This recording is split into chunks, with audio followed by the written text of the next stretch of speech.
Hey Wisecrack, Jared again, and today we're talking about the most famous cyborg sorcerer laser swordsman in the galaxy, Darth Vader.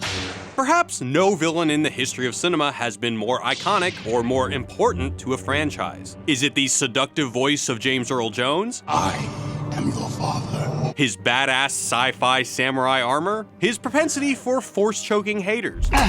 Or is it something else? Perhaps Anakin Skywalker's descent to the dark side resonates so powerfully because it represents something we all face, an all-consuming fear of death. I will even learn to stop people from dying. Through Vader, Star Wars explores two different philosophical responses to death. By exploring these competing ideologies, we can better understand how this whiny little shit I'm a person and my name is Anakin. came to be the Dark Lord of the Sith.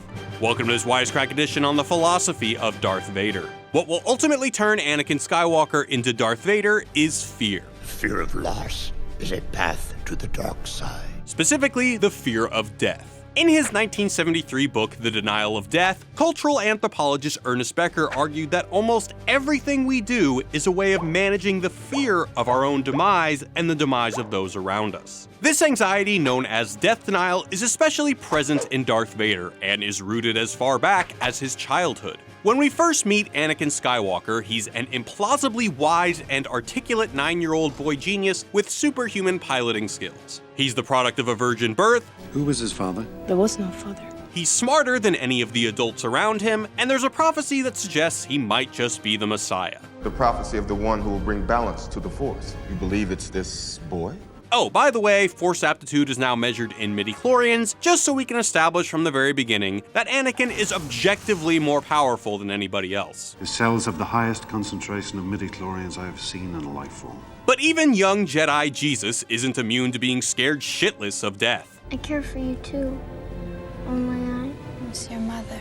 Anakin's distress over his mother's mortality will haunt him, and as he gets older, this fear will become a fixation. I don't sleep well anymore. Because of your mother? I don't know why I keep dreaming about her. Yoda figures out that this fear is going to be a problem pretty early on. Your thoughts dwell on your mother. Afraid to lose her, I think. This could actually explain why the Jedi are so hesitant to train Anakin on account of his age. The boy will not pass the Council's tests, Master.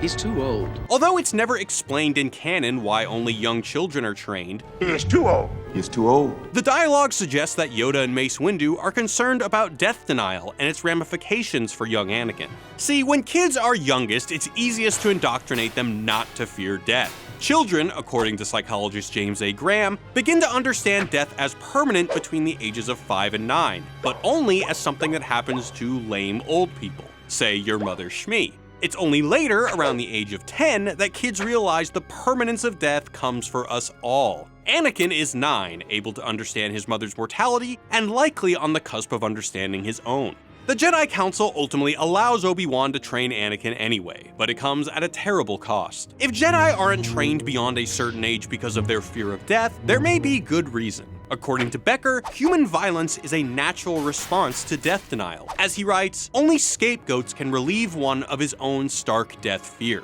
Doling out death gives people a sense of control over it, whether that happens on the battlefield or as regular old homicide. For Anakin, that means a one-way ticket to the dark side. Although it never made the final cut, the original script for Episode 1 has Anakin saying something to Padme that sums up his entire arc. Fear attracts the fearful. He was trying to overcome his fear by squashing you. Be less afraid, and that works for you? To a point.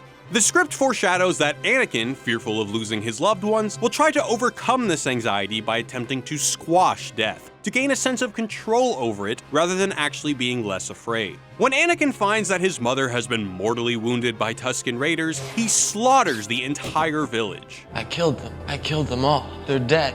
This kind of revenge makes sense according to Becker, who argues that killing other people gives us the illusion that we can control death, assuaging the fear that the Jedi Council warned him about. Why'd she have to die? The more Anakin kills, the more death feels like something he owns. After Anakin's mother dies, he starts having anxiety dreams again, this time that Padme will die from childbirth. He's ready to blame himself for both deaths. His mother died after he left her, and he believes his wife will die because he knocked her up. You die in childbirth. It's at this point that Anakin is given a choice on how to deal with death, the Sith way or the Jedi way. Anakin goes to Yoda with his concerns. What must I do, Master Yoda? Train yourself to let go of everything you fear to lose. Yoda's answer comes straight out of Buddhism. Not surprising, considering that it's said that Lucas specifically based Yoda on this Tibetan Buddhist Lama. According to the Buddhist text, the Pali Canon, Jara Marana, the desire to escape old age and death, is a dangerously seductive human impulse. Non-attachment, or letting go of your desires, is the only way to defeat it. And Yoda practices what he preaches. When he meets his own death and Return of the Jedi, he is so chill about it.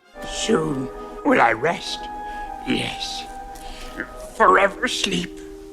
Earned it I have. Becker would call Yoda a knight of faith, a term he borrowed from the Danish existentialist Soren Kierkegaard. According to Becker, having real authentic faith in something more powerful than death is a great way to manage our terror. For Kierkegaard, this meant faith in God. For Yoda, his non-attachment to Jara Marana is grounded in his faith in the light side of the Force. Death is a natural part of life. Rejoice for those around you who transform into the Force. Either way, it's not something you can choose. This kind of faith is, in Becker's word, a matter of grace and not of human effort. Anakin doesn't have Yoda's faith, so he goes to Palpatine for an answer. The Sith approach is to embrace your desires. The Sith rely on their passion for their strength. In this case, the desire to prevent Padme's death, aka death denial. You could actually save people from death. In telling him an old Sith legend about Darth Plagueis the Wise, Palpatine lets it slip that the dark side of the Force may enable you to defeat death. Ironic. He could save others from death, but not himself. Is it possible to learn this power? Not from a Jedi. Anakin takes sides and becomes a Sith Lord, on one condition. Just help me save Padme's life. I can't live without her. Anakin sacrifices his name, his loyalty to the Jedi, and even his conscience to learn how to protect Padme from death. In refusing to accept death, Anakin has set down a dark path. He kills children, his wife, and even tries to kill his mentor. He has completely sacrificed his personality and values and has become little more than a zombie trapped in a machine.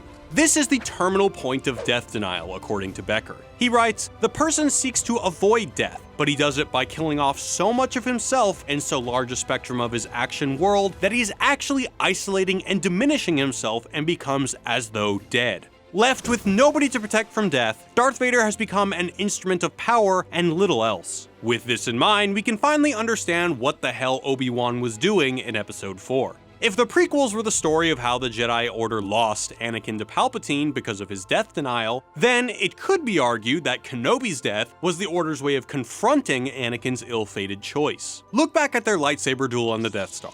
It doesn't look like Kenobi was actually trying to kill Vader. They spar for a few minutes, and then he basically offers himself up as a sacrifice, but not before saying something cryptic. If you strike me down, I shall become more powerful than you can possibly imagine. Vader swings the lightsaber, and then Kenobi is just sort of raptured. We could just say that the first movie had a lower special effects budget, but Vader seems to be confused by what just happened too. Kenobi showed off the fact that he had another solution that made him, well, more powerful than Vader could ever imagine. Seeing that Kenobi was willing to embrace death offered an alternative to Vader's death denial. Meanwhile, the Sith still hadn't figured out immortality. At the end of Revenge of the Sith, we find out exactly how Kenobi learned to cheat death. An old friend has learned the path to immortality. One who has returned from the netherworld of the Force, your old master. Qui-Gon. How to commune with him, I will teach you. This doesn't quite mean conquering death in the traditional sense, because Kenobi and Yoda are still technically dead. It's more transcending death. They can interact with living Jedi by taking the form of blue glowing Force ghost entities. Even Anakin gets to join the squad after he redeems himself. We can also see this discrepancy between death denial and death acceptance in how Anakin and Luke confront death. Anakin's most telling confrontation with death was when he indiscriminately killed the Tusken Raiders to avenge his mother. Ultimately, Anakin even killed Padme in his rage. Or she just died from bad writing, it isn't really clear which. She's dying. We don't know why. She has lost the will to live. Meanwhile, Luke is willing to give up his own life to avoid turning into the thing he hates. You're wrong. Soon I'll be dead, and you with me. When asked to kill Vader by Darth Sidious, he refuses. This willingness to accept death is what truly separates a Jedi from a Sith. It is only when Anakin takes a cue from his son and learns to renounce his own life that he embraces the reality of death and conquers Jara Morana. But you'll die. Nothing can stop that now. Conclusion. The story of Anakin Skywalker is one that all of us have to live through. Jara Morana can rot our personality, strip us of our values, and drive us to do terrible things. According to Becker, denial of death is responsible for our drive to inflict violence on each other, to conquer and to control our surroundings. Evil empires in the real world and in the world of Star Wars owe their existence to our inability to accept mortality. But no matter how much of ourselves we've invested in our denial, accepting the reality of death can give us dignity, build our courage, and expand our compassion. It's never too late for Darth Vader, and it's never too late for us. As long as you're still breathing, you can come to terms with the reality of death, or deny it and risk giving in to the dark side. Hey everyone, thanks for watching and all the love you show for everything Wisecrack.